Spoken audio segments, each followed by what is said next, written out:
जय Sai Ram everyone, welcome to मेरे साईं। आशा करती हूँ साईं कृपा से आप सब बहुत बहुत अच्छे होंगे, खुश होंगे। आज आप सभी के साथ शेयर करूँगी एक बहुत ही अनोखा सा साईं अनुभव। बहुत ध्यान से सुनिएगा। अगर साईं बाबा आपको सपने में आकर कुछ करने को कहते हैं या कुछ करने को मना करते हैं, मेरी बात मानिए, आपको चुपचाप साईं की बात मान लेनी चाहिए।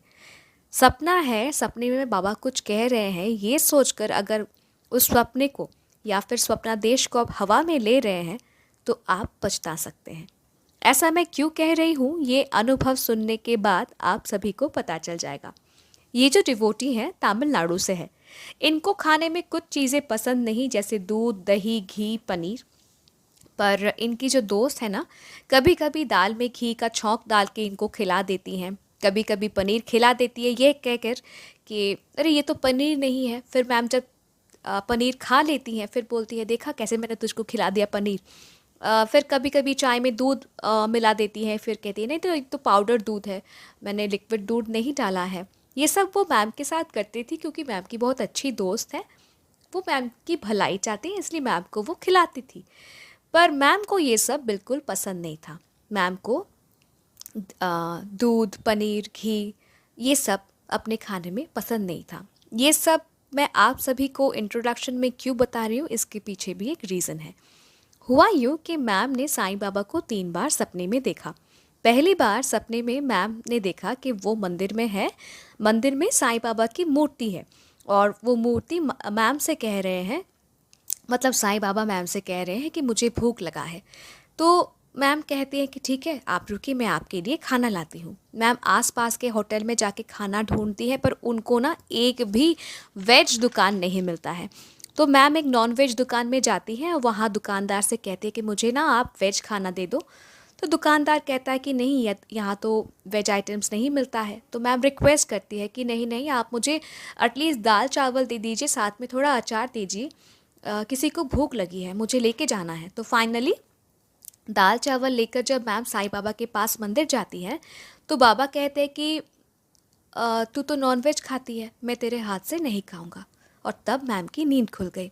अब सारा दिन इस सपने के बारे में वो जब सोचती रही, फिर उन्हें लगा कि वो हफ्ते में थर्सडे को छोड़ के रोज़ अपने दोस्त के साथ नॉनवेज खाती है और रोज़ सच्चरित्र जी का पाठ भी करती हैं। कभी कभी सच्चरित्र जी उनके बेड के ऊपर रहता है। तो मैम को लगा शायद रोज़ नॉनवेज भी खा रही हैं, सच्चरित्र जी का पाठ भी कर रही हैं, बाबा को शायद ये पसंद नहीं। तो वो क्या, उन्होंने क्या किया ना, सच्चरित्र जी जो उनके बेड पे रहता था, बेड से हटा के उन्होंने कहीं और रख दिया। फिर से मैम ने बाबा को सपने में देखा।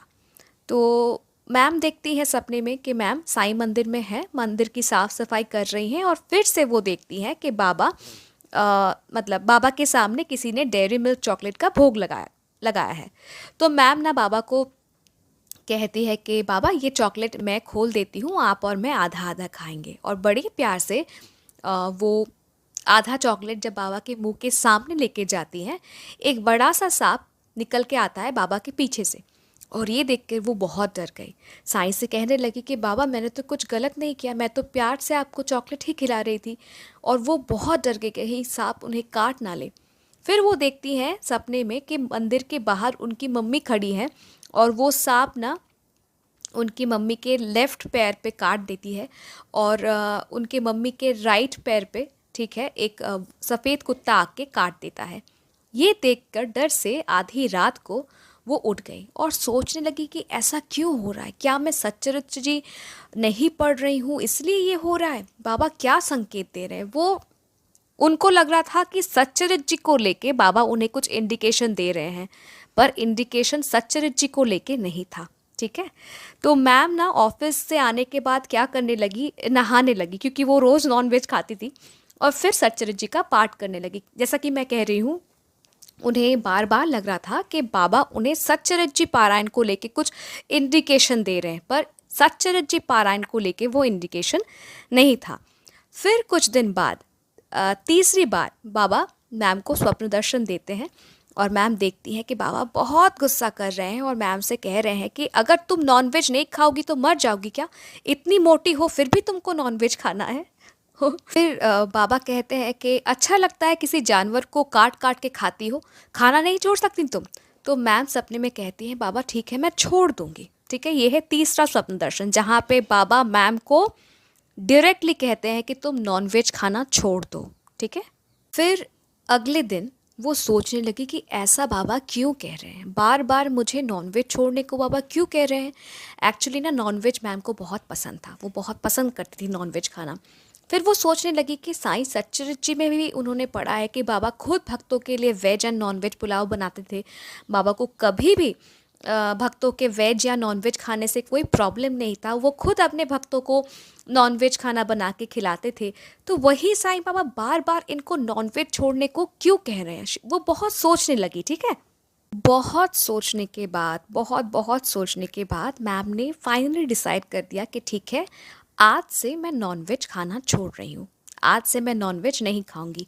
उसी दिन जब वो ऑफिस जाती हैं, अपने फ्रेंड्स के साथ लंच करने बैठती हैं, उसी दिन उन्हें पता चलता है कि उनकी फ्रेंड बीफ खाती है। उनकी दोस्त बताती है कि उनके बॉयफ्रेंड बीफ खाता था और एक दिन उनको भी खिलाया। तब पहली बार उन्होंने अननोइंगली खाया, फिर उन्हें भी पसंद आने लगा और अब वो मतलब बीफ खाने लगी है। ठीक है, वो खाती है। तो तब मैम ये सोचने लगी कि दोस्त बीफ खाती है तो बाबा ने मुझे क्यों स्वप्न दर्शन में नॉनवेज छोड़ने को कहा। ये मैम सोचने लगी। एक्चुअली बाबा को इसके आगे क्या होने वाला है वो पता था। पॉसिबिलिटी यही था कि एक दिन वो मैडम को बीफ खिला देती किसी और नाम से, कॉज मैम को नॉनवेज खाना बहुत पसंद है, पर मैम को बीफ खाना मंजूर नहीं है। ये गुनाह मैम नहीं कर सकती थी। अपने बच्ची के मर्जी के खिलाफ कोई कुछ ऐसा खिला दे, ये बाबा भी देख नहीं सकते थे। इसीलिए समय रहते बाबा ने 3-3 बार मैम को स्वप्न दर्शन दिया और कहा कि नॉनवेज छोड़ दो। वीडियो के पहले भी मैंने आप सभी को कहा था कि मैम को दूध, घी, दही, पनीर ये सब बिल्कुल भी पसंद नहीं था, पर इनकी दोस्त कभी खाने में पनीर मिला के खिला देती थी, फिर कहती कि देख मैंने तुझको खिला दिया, तुझको पसंद भी नहीं आया। तो बाबा ने सेंस किया था कि ऐसा ही होने वाला है। आगे सुनिए तो आप भी चौंक जाइए, सच में क्या होने वाला था। तो जब मैम को पता चला कि उनकी दोस्त बीफ खाती है, तो मैम ने पूछा कि तुम क्यों खाती हो ये बीफ, तुम तो हिंदू हो ना, तुम क्यों खाती हो बीफ। तो फिर उनकी फ्रेंड कहने लगी कि अरे तमिलनाडु में तो 90% लोग बीफ खाते हैं, तो इसमें क्या हर्ज है, अच्छा है खाने में। एक दिन मैं भी ना खाने में बना के लाऊंगी और तुझे भी खिलाऊंगी, तुझको पता ही नहीं चलेगा। समझ रहे हैं आप। ये बात मैं बहुत बार कह चुकी हूँ कि हमें अपना फ्यूचर नहीं दिखता। हम नहीं जानते हैं कि हमारे फ्यूचर में हमारे लिए क्या वेट कर रहा है, पर बाबा त्रिकालदर्शी हैं। हमारे पास्ट में क्या हो चुका है, प्रेजेंट में क्या हो रहा है और फ्यूचर में क्या होने वाला है, ये उनसे बेहतर कोई नहीं जानता। तो समय रहते बाबा ने मैम को नॉनवेज खाना छोड़ने को कंपेल किया, फोर्स किया, क्योंकि बाबा जानते थे कि ये दिन भी आएगा कि मैम को नॉनवेज के नाम पे कुछ ऐसा परोसा जाएगा जिसको खा के मैम बहुत रिग्रेट करने वाली है। इससे पहले वो रिग्रेशन आए, तुम नॉनवेज ही छोड़ दो। बाबा कितने केयरिंग है, कितने लविंग है, मतलब इसका और क्या बयां करें। यहीं पे बात ख़त्म नहीं हुई। बाबा ने फिर से मैम की परीक्षा ली। बाबा मतलब मैम नॉनवेज छोड़ने के कुछ महीने बाद या आई थिंक कुछ साल बाद बाबा फिर से मैम को स्वप्न दर्शन देते हैं और वो देखती हैं कि बाबा एक होटल में बैठे हैं और उसी होटल पे मैम अपने उसी दोस्त के साथ जो बीफ खाती हैं उन्हीं के साथ गई है खाना खाने। बाबा दोनों को मछली देती हैं। उनकी फ्रेंड तो बहुत शौक से खाती है, पर मैम सपने में भी मछली को नहीं छूती और बाबा उनको फोर्स करते, खा ले, तू भी खा ले ना, मछली खा ले। पर मैम मन ही मन सोचते कि बाबा आप ही ने तो मना किया, फिर आप क्यों मुझे फोर्स कर रहे हो खाने के लिए। तो बाबा आपको जो आदेश देते हैं उस आदेश का आप पालन करते हैं या नहीं, वो भी बाबा परीक्षा लेते हैं। तो बहुत ही सुंदर सा एक अनुभव, बहुत प्यारा सा एक अनुभव। Thank you so much ma'am ये अनुभव हमारे साथ शेयर करने के लिए। तो आई होप आप सबको ये सीख ज़रूर मिल गया होगा इस अनुभव से। अगर स्वप्न दर्शन में बाबा आपको कुछ कहते हैं करने के लिए या कुछ करने से मना करते हैं, प्लीज़, सपना है इसीलिए उस बात को, उस आदेश को हवा में मत दीजिएगा। फॉलो कीजिएगा, क्योंकि साईं कुछ सोच समझ कर ही आपको वो आदेश दे रहे हैं। तो इसी के साथ आज का वीडियो यही समाप्त करती हूँ। अगर वीडियो अच्छा लगे तो प्लीज़ लाइक कीजिए, शेयर करिए अपने दोस्तों के साथ, फैमिली मेम्बर्स के साथ। अगर मेरे साईं परिवार के साथ जुड़ना चाहते हैं जुड़ जाइए, क्योंकि मैं देख रही हूँ ऐसे बहुत सारे व्यूअर्स हैं जो मेरे साईं परिवार के मेंबर्स होने से अभी भी झिझक रहे हैं, पर वीडियोस देखते हैं। जुड़ जाइए मेरे साईं परिवार से। और अगर आपको भी अपना साईं से जुड़ा हुआ अनुभव शेयर करना है, या फिर आपके प्रिय देवी या देवताओं के अलौकिक घटना मेरे साथ शेयर करना है, प्लीज़ शेयर कीजिए। आप मुझे ईमेल कर सकते हैं, इंस्टाग्राम पे डायरेक्ट मैसेज कर सकते हैं, या फिर मेरे व्हाट्सएप नंबर में भी आप मुझे मैसेज कर सकते हैं। Email ID, Instagram account ID और व्हाट्सएप नंबर तीनों ही डिस्क्रिप्शन पे दिया हुआ है। सो देर मत कीजिए, मेरे साथ अपना अनुभव शेयर कीजिए। मिलती हूँ बहुत जल्दी मैम के दूसरे अनुभव के साथ। टिल देन जय साईं राम।